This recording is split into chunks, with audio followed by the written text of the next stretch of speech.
Hola, buenas tardes. Soy alumna de la Universidad Virtual del Estado de Guanajuato. Estoy cursando el módulo de Derechos Humanos en el ámbito internacional. Mi reto 5 se llama ¿Cuál es la responsabilidad del Estado mexicano? Y mi nombre es Almadelia Arroyo Rodríguez. Mi número de matrícula es el 21003-150 y estoy elaborando este video el día 20 de septiembre del 2023.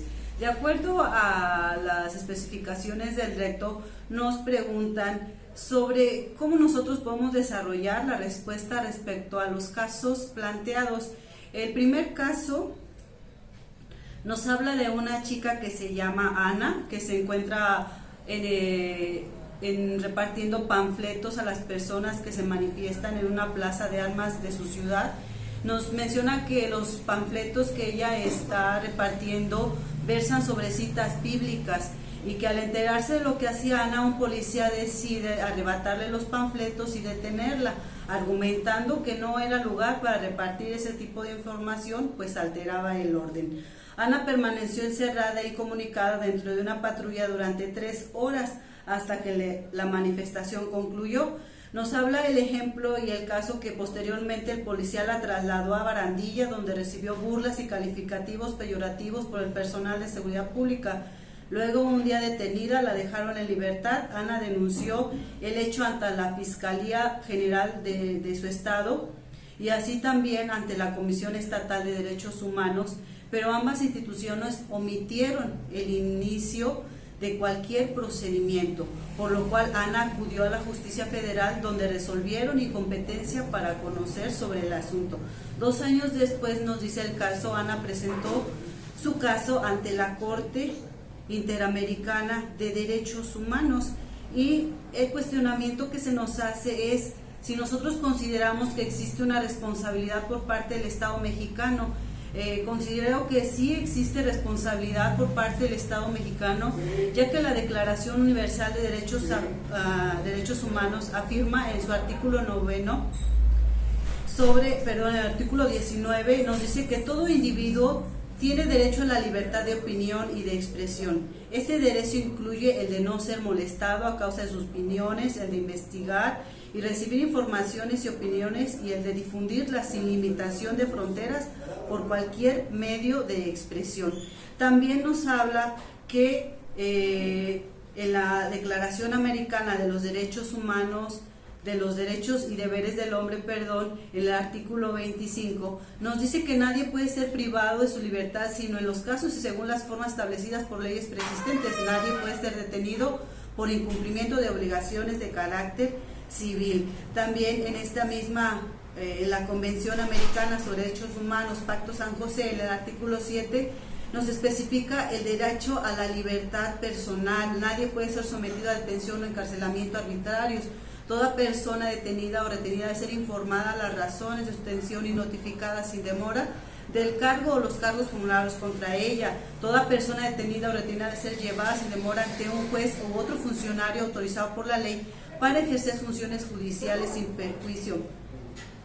Estamos considerando también el artículo 11 de esta misma Convención Americana, en donde nos hablan sobre la protección de la honra y a la dignidad. Toda persona tiene derecho al respeto de su honra y el reconocimiento de su dignidad. El artículo 12 también está siendo de alguna manera violentado, ya que en este artículo 12 pues nos habla de la libertad de conciencia y de religión.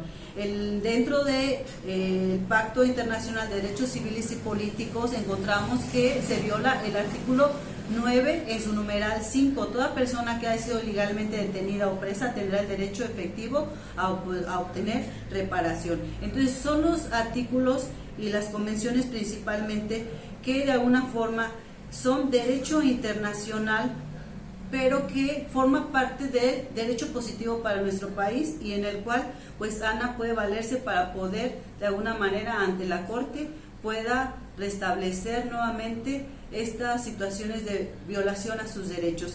El segundo caso pues nos habla sobre el periodo de la pandemia del COVID-19, en donde el gobernador de una entidad federativa publicó un decreto por medio del cual se declaraba obligatorio el confinamiento en el domicilio durante un horario de 18 horas a 9 horas. Y asimismo se establecía una multa por 1.500 a quien infringiera esta disposición. Dice, de no contar con recursos para el pago de la multa, el decreto previó 36 horas de arresto. Y nos hablan de una persona que se llama Andrés, que es un hombre de 34 años de edad en situación de calle, que caminaba por la avenida principal de la ciudad a las 20 horas, cuando un militar lo vio, lo detuvo y lo presentó a la Secretaría de Seguridad Pública, donde le fue exigido el pago de la multa.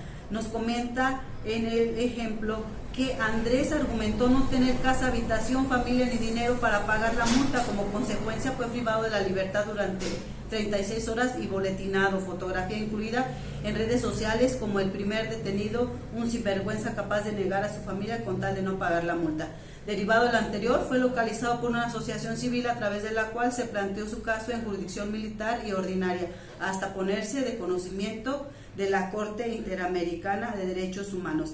En este segundo cuestionamiento, pues también considero que el Estado mexicano pues tiene responsabilidad sobre la violación de los derechos humanos a esta persona, ya que en la Declaración Universal de los Derechos Humanos nos menciona que todos los seres humanos nacemos libres e iguales en dignidad y derechos, y dotados como están de razón y conciencia, deben comportarse fraternalmente los unos con los otros. En la misma declaración, en el artículo 3, nos menciona que todo individuo tiene derecho a la vida, a la libertad y a la seguridad de su persona, el cual pues no incurrió de esta forma, puesto que las acciones que se llevaron a cabo en contra de su persona fue para generar cierta humillación de su persona.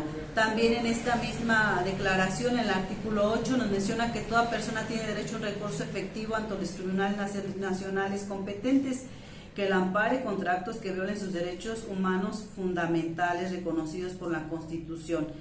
El artículo 9 de esta misma declaración nos dice que nadie podrá ser arbitrariamente detenido, ni preso, ni desterrado. El artículo 12, nadie será objeto de injerencias arbitrarias por su vida privada, su familia, su domicilio, su correspondencia, ni de ataques a su honra o su reputación. Toda persona tiene derecho a la protección de la ley contra tales injerencias o ataques. El artículo 13 nos menciona que toda persona tiene derecho a circular libremente y a elegir su residencia en el territorio de un estado. Mientras que en la Declaración Americana de los Derechos y Deberes del Hombre, el artículo 5 nos dice que toda persona tiene derecho a la protección de la ley contra los ataques abusivos a su honra, a su reputación, a su vida privada y familiar. También podemos considerar que se puede fundamentar a partir del artículo 5 del Pacto San José por la arbitrariedad que sufrió esta persona, puesto que hay un reglamento, un decreto estatal, local, que no puede estar por encima de lo que es su derecho humano. El derecho humano tiene supremacía constitucional, de acuerdo a como nos lo menciona el artículo 133, y en el Pacto San José, en su artículo 5, podemos encontrar que se viola el derecho a la integridad personal del joven Andrés, ya que nos dice que toda persona tiene derecho a que se respete su integridad física, psíquica y moral, sin de alguna manera especificar también que se ha generado una situación de discriminación porque se le estereotipa desde la situación de los funcionarios públicos, y entonces pues pueden de alguna manera vulnerar su dignidad como persona y por lo tanto pues también incurrir a poder violar la integridad psicológica de esta persona porque le publicaron su imagen, su persona, burlándose de él. También dentro de este mismo Pacto San José podemos encontrar el artículo 11, que también podríamos de alguna manera que se está violentando, que es la protección de la honra y de la dignidad del joven Andrés, y que nos dice que toda persona tenemos derecho a nuestra honra y al reconocimiento de nuestra dignidad, y que nadie puede ser objeto de injerencias arbitrarias o abusivas en su vida privada, en la de su familia, en su domicilio o en correspondencia, ni ataques ilegales a su honra o reputación, que es lo que le violaron a esta persona. Nosotros hemos considerado que estos casos nos pueden ayudar principalmente a detectar estas situaciones de violaciones a derechos humanos, principalmente puesto que están incurriendo en situaciones que generan autoritarismo y abuso de autoridad. Pues por mi parte es todo, muchas gracias.